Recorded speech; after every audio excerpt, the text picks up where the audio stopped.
All right, well, we don't have a designated discussion leader, so I guess that makes it me in a way, but really, I just wanted to, your questions were all good, lots of them were linked, so I just wanted to have you jump into the questions that you posed here, and then we'll get to other themes and other questions. A number of you talked about Rosa Parks, and so, both questions of historical memory and her image and issues of respectability, and so I wondered if the people who asked questions about Rosa Parks would start us off. Remember who you are?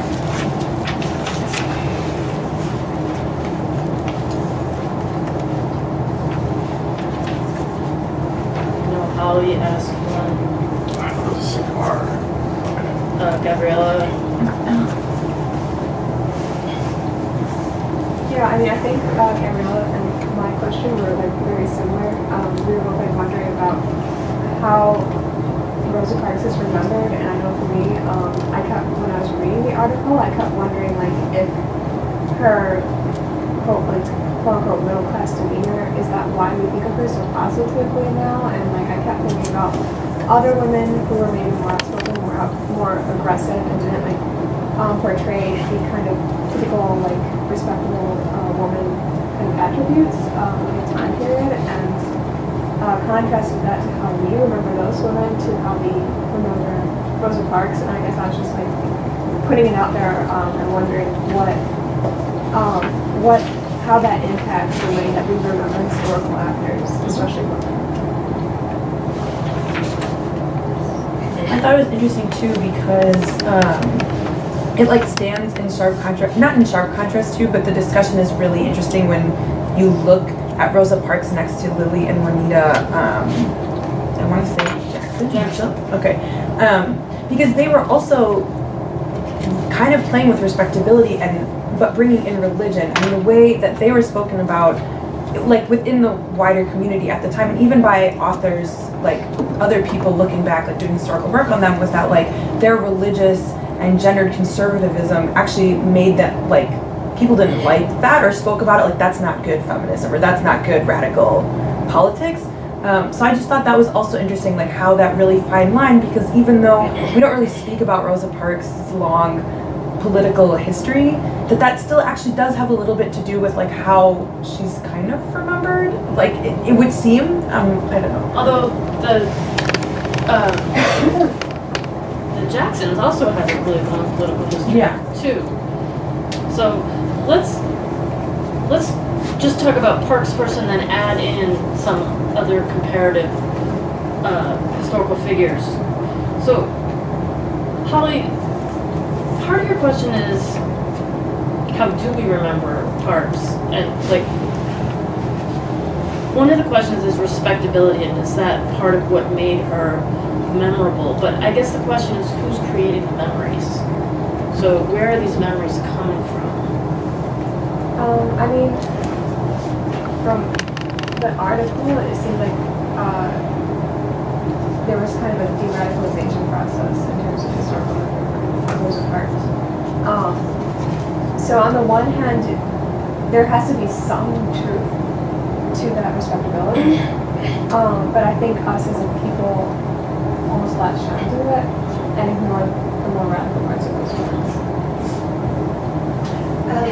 Every semester, I wrote my response paper about this.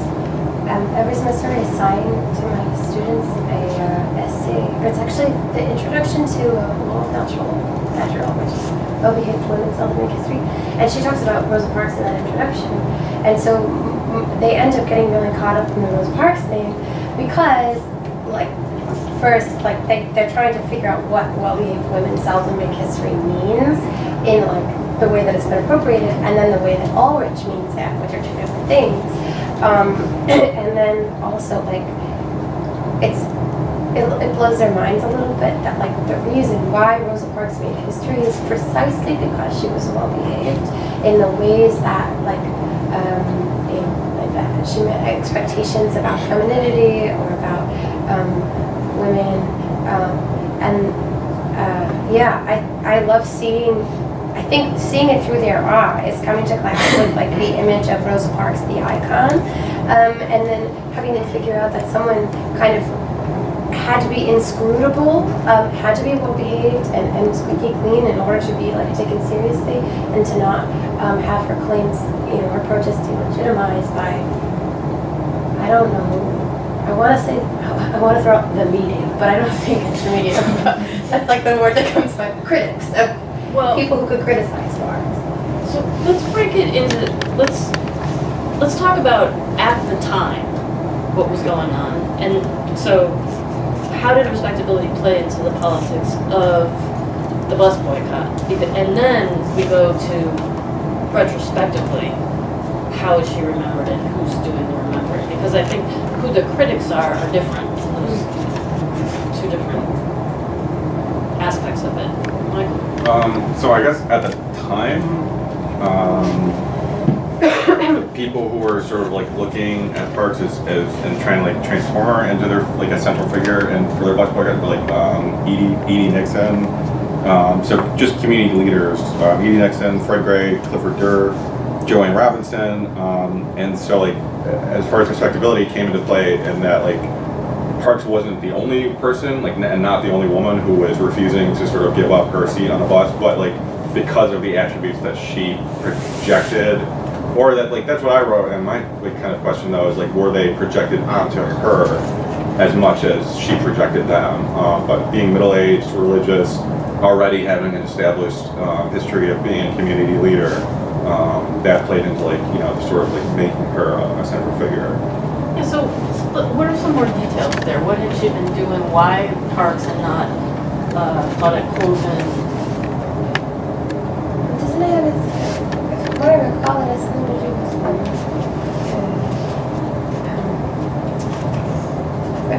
the kind of like reputation or the dirty laundry that could be found in the past of another person. So I think MLK had a lot to do with deciding who would become the face. Did he not? Or? No, he wasn't involved yet. Oh, I see. This is something I'm like sort of remembering from all this. Yeah, I have.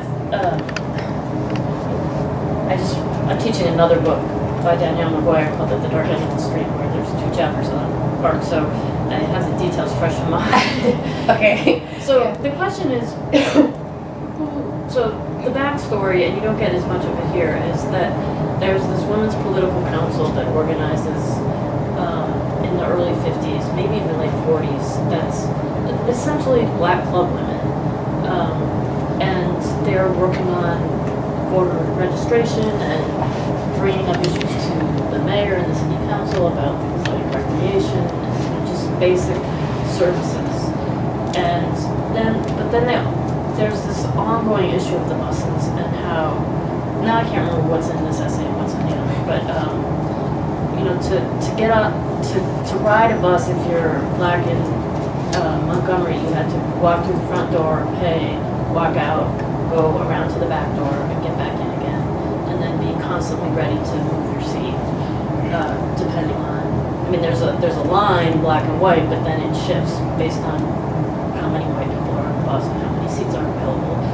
So there's lots of anger about this for years, and there are lots of people who refuse or protest in one way or another. But the question is what legal case do you invest your time and energy into? Whether it was going to be for a boycott or for a case to plead not guilty and take it up, up through the courts. And so, for that kind of case, to develop a boycott or to take a case, to keep appealing a case, who needs there to be a respectable? Who are the players who care about this? Yeah. Yeah. The Women's Political Council, the NAACP, because what's going to happen if you have a pregnant 15-year-old, 16-year-olds? I mean, she has just as much as a right as Rosa Parks to stay on the bus, right? But what's going to happen? Should be scrutinized and delegitimised. Yeah, I mean, they'll just say this is a was sent to reform school. I mean, like, so instead of just applying, she was actually sent as a sexually active girl to the reform school for a while. So at first it's other black activists that had this investment in respectability. And probably including Parks. I think she was part of the decision about Colvin not being the sort of face of the movement. So is that the same as then, so we go from that sort of need for a certain kind of figure to lead the legal case to, you know, that picture of Rosa Parks in everybody's history book, right? And I'm sure you know how, which I never knew was staged. I mean, that it came afterwards, which of course, because why would she be all alone sitting in a seat? Yeah, so what happens, so there's certain decisions made around the time, but then how do we go from there to that frozen image? Well, it almost makes me think about the dichotomy we put between Malcolm and Martin. Like the idea that like when we look back on Black history, like each person has a specific role that they held, or a specific, like they weren't, as much as they were in the same movement, they had very different stances and like positions. So, and I think about that in regards to Martin and Malcolm, because we see like Martin as like the peaceful, you know, like leader. He was very eloquent speaking and he would get everybody in numbers there. We see Malcolm as like the Black Panther, radical, like really turned to violent. So I think of like Rosa Parks in conversation with those things too, like because we already had Martin, well not already, but history looking back, you know, we have Martin, we have Malcolm, we have this. Then we have Rosa Parks who, you know, was middle-aged, was a woman, was, you know, sitting down, like an act, like the act that she's remembered for is sitting on a butt. You know, like it fits into like this, there only can be a singular person to kind of represent a certain attribute of a movement, if that makes sense. I think it's easier for us looking back onto, it's kind of like how we talked about with Sojourner Truth. Like it's easier to look back on somebody and like place them in this is the role they did and not really see them as a complete or a whole picture. So how is that memory gendered? Because what she did is like passive, and I guess that's like gender feminine. But it's also like, because what she did is passive, it's also easier to obscure, I think, like her radical history. Like if you just tell like that story, like Bounded, it doesn't really give a lot of good insight into like Rosa Parks' actual personality. So I think it's easy to like de-radicalize her story over time. Just following up on that, it's also gendered in that, like, we remember her, and then the rhetoric is that she's just this tired seamstress. Like, she's just coming home from work. She's not a troublemaker. She, like, wasn't trying to make a big deal. She's just trying to get home. So totally along that, which is, like, what the entire edited volume kind of talks about, is that, like, radicalism had a masculinist discourse, and that Rosa Parks was kind of emboldened as the complete opposite of that. If you think about the Greensboro sit-in, so if you jump ahead 5 years and there are people, you know, students are sitting in at Woolworth's counters and refusing to move, they're also refusing to move, right? But we don't have this, I mean, what would a parallel discourse be about them? It just